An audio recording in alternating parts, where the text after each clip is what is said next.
Barents Sea, Russia, August 2000. Through frost-covered rescue ship windows, sonar operators heard something impossible.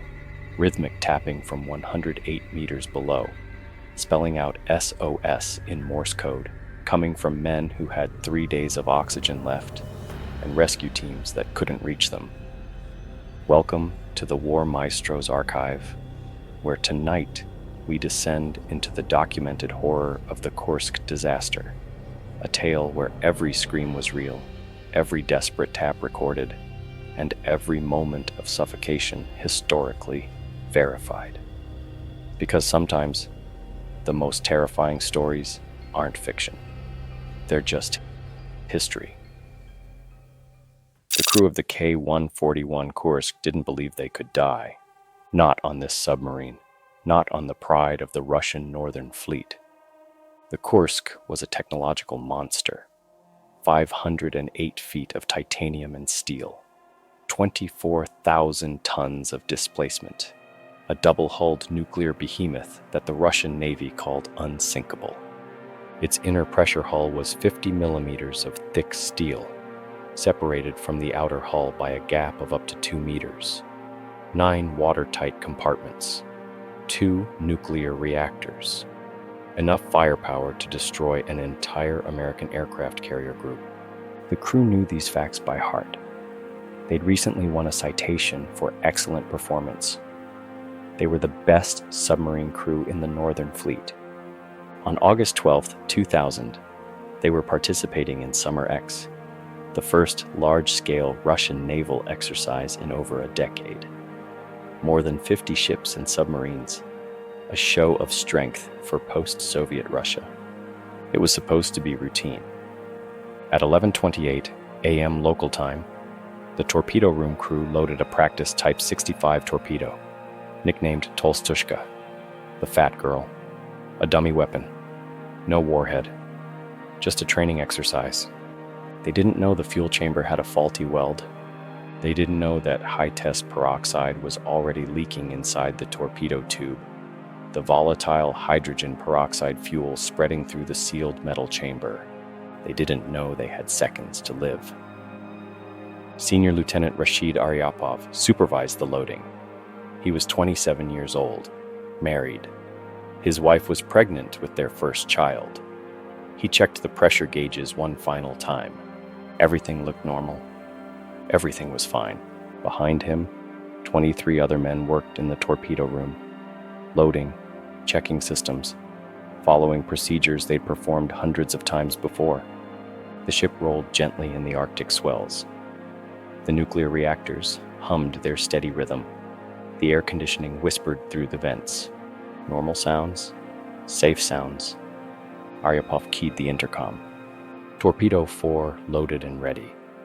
His voice was calm, professional, exactly as it should be. He didn't know that inside torpedo tube number 4, a chemical reaction had already begun. High-test peroxide touching metal, expanding, heating, building pressure that no safety valve could contain. The crew of the Kursk had built their confidence on facts, on engineering, on the belief that Russian steel and Soviet-era design would protect them. They were wrong. At 11:29 and 34 seconds, seismic detectors in Norway registered an event, 1.5 on the Richter scale. Inside the torpedo room, hell opened up. When high-test peroxide contacts metal or organic compounds, it doesn't just burn. It expands by a factor of 5,000. The pressure inside that torpedo tube became unsurvivable in milliseconds. The kerosene fuel tank ruptured. The explosion that followed was equivalent to 100 to 250 kilograms of TNT. But that was just the beginning. The blast wave tore through the first compartment. Temperatures exceeded 400 degrees Celsius. Hot enough to melt flesh, to turn the air itself into a weapon. Everyone died instantly. 24 men, gone in less than a second. The force ripped through ventilation ducts that shouldn't have been left open. Standard procedure said to close them. Someone had ignored that procedure. a deadly shortcut to minimize pressure changes during the exercise. In the second compartment, men had 135 seconds. 135 seconds to understand what was happening, to feel the heat building through the bulkhead door, to smell the smoke, to hear the screaming of metal and the sudden, terrible absence of screaming from their crewmates ahead. 135 seconds to know they were about to die. Captain Lieutenant Dmitry Kolesnikov was in the third compartment when the first explosion hit. He felt it through the deck plates, heard the pressure waves slam through the ventilation system. His training kicked in immediately. Seal all hatches, emergency stations. But it was already too late. The torpedoes in the first compartment were cooking, 7 Type 65 torpedoes, each one carrying 3 tons of high-test peroxide fuel. The heat from the first blast was triggering a chain reaction. The men in compartment 2 scrambled, trying to seal the bulkhead door, trying to activate emergency systems. Their hands shook. Some were praying. Others were calling out names of men they knew were already dead. The temperature gauge climbed. 100 degrees, 200, 300. Kolesnikov grabbed the intercom handset. His voice was steady, controlled. Control. We have fire in compartment 1.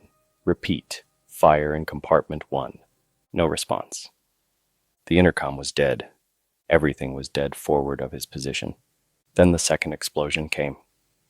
It registered 3.5 on the Richter scale, equivalent to 3 to 7 tons of TNT.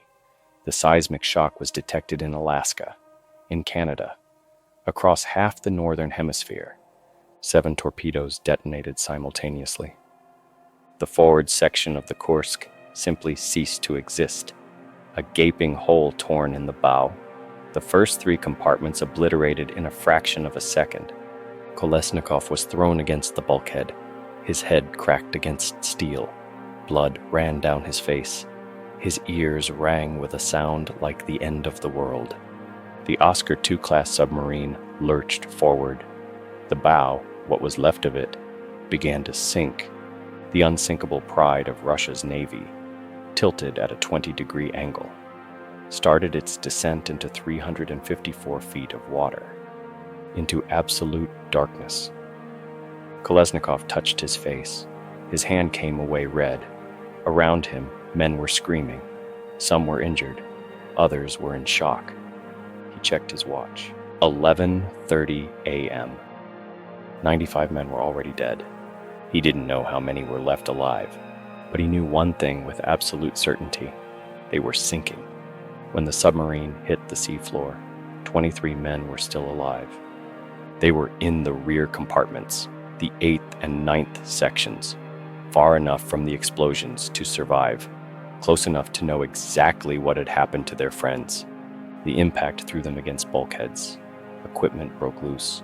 Storage lockers burst open. Then everything went dark. The emergency lights flickered once, twice, then died.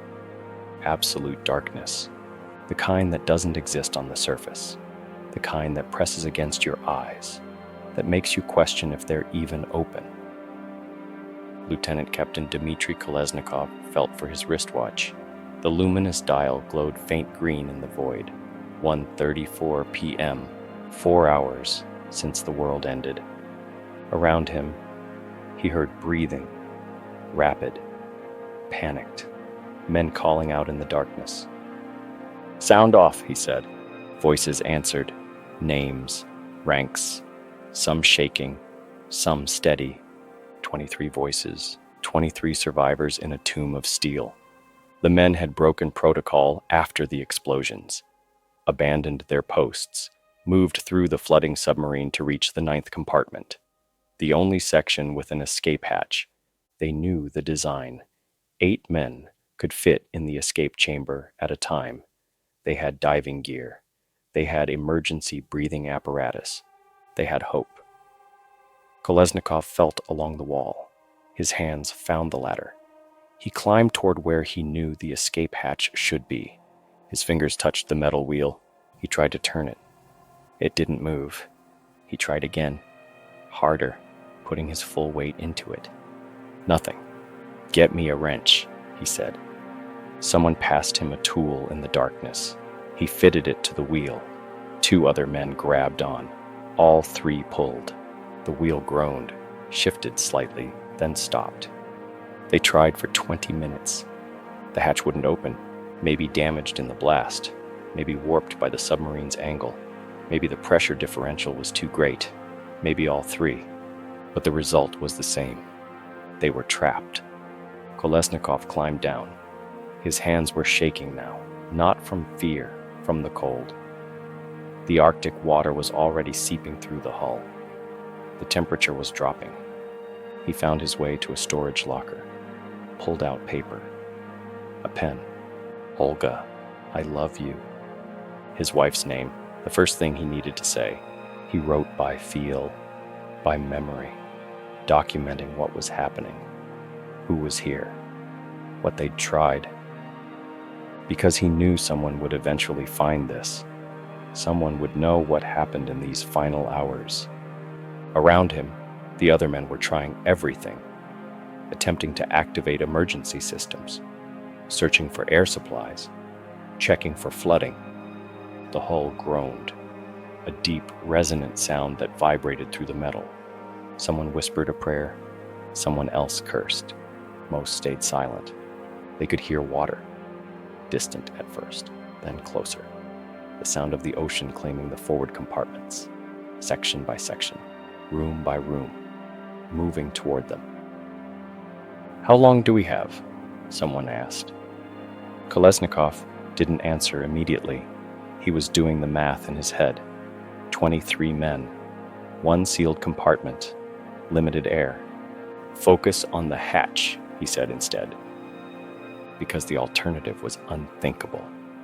The alternative was suffocation, slow, inevitable, in the dark. On August 13th, sonar operators aboard the flagship Pyotr Veliky heard something impossible. Tap, tap, tap, Morse code. SOS water. The sounds were coming from the Kursk. Someone was alive down there. Not just alive, trying to communicate, banging on the hull with whatever they could find. Metal on metal, the universal language of desperation. The tapping continued for 3 days. Above, on the surface, Russia scrambled. The rescue vessel Rudnitsky was deployed. Mini submarines were sent down. Again and again and again, 7 separate attempts to dock with the escape hatch. All failed. Inside the 9th compartment, the survivors heard everything. The mechanical sounds approaching through the water, the grinding of submersible arms trying to grip the damaged hatch, the vibration of rescue equipment against the hull, then the sounds moving away. Failed connection. They're leaving. Kolesnikov pressed his ear against the cold metal, listened to the rescue submersible retreat. His jaw tightened. He picked up a wrench, started tapping again. SOS, SOS, SOS. Around him, other men joined in, creating a chorus of metallic percussion, a symphony of desperation that echoed through the Barents Sea. "Please hear us. Please come back. Please don't leave us here." But the underwater currents were too strong. The submarine's severe tilt made approach impossible. The structural damage to the hatch mechanism prevented a seal. Each time rescue came close, physics won. Each time the survivors heard hope approaching, it faded into the distance. The tapping grew weaker each day. Not because the men gave up, because they were dying. Hypothermia slowing their movements, carbon dioxide clouding their thinking, exhaustion weighing down their arms. By the 3rd day, the tapping was barely audible. A weak, irregular rhythm, then nothing, complete silence. The sonar operators on the surface noted the exact time. August 15th, 2:47 p.m., 3 days, 3 hours, 13 minutes after the first explosion. That's when the last tap came. That's when the last man strong enough to lift a wrench finally couldn't anymore. That's when everyone on the surface knew. The survivors were gone. But they didn't know the worst part yet. They didn't know what those men experienced in the darkness, what they heard, what they felt, what they knew was coming. They didn't know about the slow suffocation, the creeping cold, the mathematical certainty of death. Not yet. That knowledge would come later, when divers finally opened the 9th compartment, when they found the bodies, when they found Kolesnikov's note. The emergency lights had died within the first hour. 23 men in absolute darkness, the kind that doesn't exist on the surface, the kind that presses against your eyes, that makes you question if they're even open. Dmitry Kolesnikov's luminous watch became their only reference point, a tiny green glow in the void. Men would take turns holding it, just to see something, anything. But what they heard was worse than what they couldn't see. The hull groaned constantly, deep, resonant sounds as the metal settled under pressure. Every groan sounded like the entire submarine might collapse, like the ocean might finally crush them. Water was seeping in, slowly at first. They could hear it dripping, pooling, the level rising centimeter by centimeter up the angled floor. The cold came next. The Barents Sea in August. Water temperature 2 degrees Celsius, just above freezing. The submarine's heating was dead. The nuclear reactors had automatically shut down. No power, no heat. Just the creeping, bone-deep cold of the Arctic Ocean seeping through the steel. Hypothermia doesn't announce itself, it sneaks in. First, you shiver. Then you stop shivering, which is worse, because it means your body is giving up. Your thinking slows, your speech slurs, you become confused, disoriented. Some men probably thought they were warm. That's what severe hypothermia does. It tricks your brain into feeling hot. They might have tried to remove their clothing. Their crewmates would have stopped them, held them, tried to keep them lucid. But the worst sound was the breathing. 23 men in a sealed compartment, each breath removing oxygen, each exhalation adding carbon dioxide. The math was simple and terrible. At 3:15 p.m., less than 4 hours after the explosions, Kolesnikov was still writing, but his handwriting had changed. What started as neat, professional script had deteriorated into barely legible scrawl. He wrote the numbers 13 and 5, followed by 3 words, "I am writing blind." The carbon dioxide was building. In normal air, CO2 makes up 0.04%. At 1%, you feel drowsy. At 3%, your breathing becomes labored. Your heart races. At 5%, you experience severe headaches, dizziness, confusion. Above 10%, you lose consciousness within minutes. The men in compartment 9 had no way to scrub the CO2 from the air, no way to generate fresh oxygen. They were breathing the same air over and over, each cycle making it more toxic. The symptoms started gradually: headaches, dizziness, a feeling of pressure behind your eyes, then nausea. Some men were vomiting, adding to the nightmare around them. Confusion followed, men forgetting where they were, calling out for people who were dead in the forward compartments, hallucinating, vision narrowing to tunnel vision, the sound of breathing becoming labored, gasping, the body desperately trying to pull oxygen from air that had none left to give. Kolesnikov felt it happening to himself, his thoughts becoming sluggish, his hand cramping around the pen, the letters on the page blurring into meaningless shapes. He forced himself to focus, to keep writing, because someone needed to know. Someone needed to understand what happened here. The theories vary on how long they survived. Some suggest 6 to 8 hours. Others believe they lasted up to 3 days. Vice Admiral Vladislav Ilyin, concluded the survivors had lived up to 3 days, based on evidence later recovered. But the most likely scenario? The Dutch recovery team estimated 2 to 3 hours. When divers eventually opened the ninth compartment, they found carbon dioxide levels that exceeded what humans could produce in a closed space. There was ash, dust, evidence of a flash fire separate from the torpedo explosions, possibly from someone trying to use emergency equipment. When the oxygen level drops and CO2 rises, any spark can ignite a flash fire. It consumes the last breathable air in seconds. 23 men, in the dark, in the cold, slowly suffocating, knowing rescue was trying to reach them, knowing it wouldn't arrive in time. The last conscious moments would have been the worst, the body panicking as it realizes it can't breathe, the heart racing, the lungs burning, the desperate animal need for air that won't come. Some men probably clawed at the walls, at the hatch, at their own throats. Others likely sat quietly, accepting, waiting for the darkness to become permanent. Kolesnikov's final words in his note were addressed to his wife, to his unborn child, to a life he would never live. The pen fell from his hand. His breathing slowed, then stopped. One by one, in the absolute darkness of compartment 9, the survivors of the Kursk became victims. The ocean didn't crush them. The explosions didn't kill them.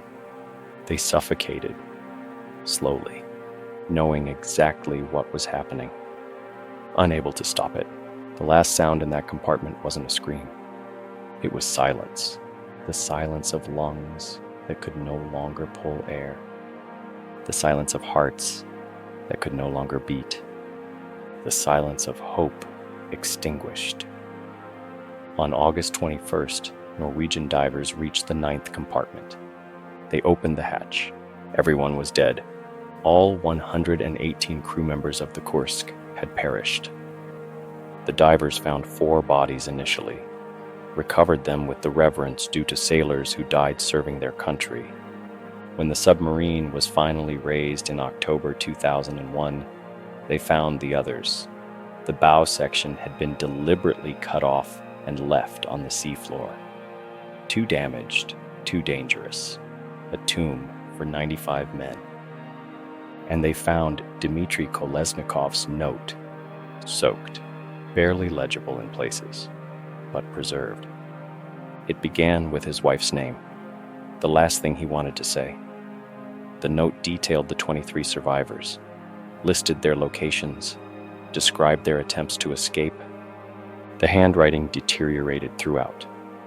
A visual record of a man dying as he wrote, of cognitive function failing, of hope fading into resignation. But he kept writing, even in the darkness, even writing blind, because he knew someone would eventually find this. Someone would know what happened in those final hours. The investigation revealed everything that went wrong. The torpedo with the faulty weld never should have been loaded. The crew wasn't properly trained to handle hydrogen peroxide torpedoes. The ventilation system was left open in violation of procedure. The emergency rescue buoy had been welded shut during a previous mission to prevent it from accidentally revealing the submarine's position during operations near NATO vessels. Every safety system, every backup plan, every protocol, ignored, disabled, or simply never implemented. The Russian Navy's response was catastrophically slow.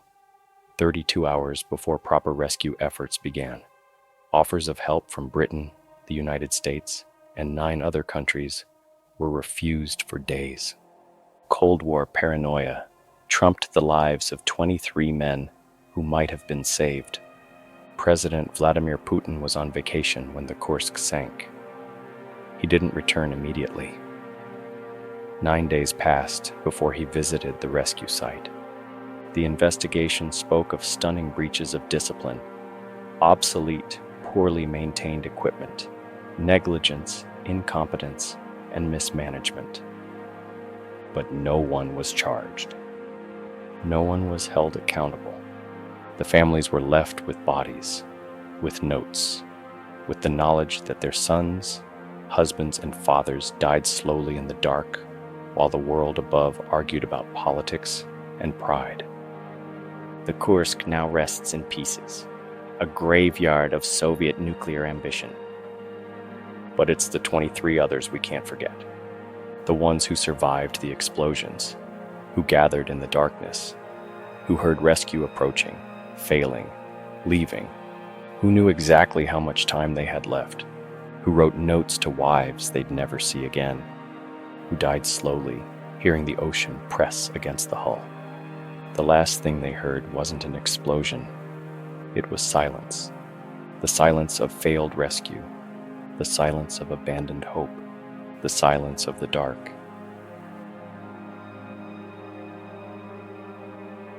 If this tale from the War Maestro's Archive left you breathless, take a moment to surface with us. Check your oxygen levels. Make sure you can still hear the world above, and subscribe to dive deeper into documented military horrors. Hit that notification bell. You'll want to know when the next distress signal reaches us from the depths.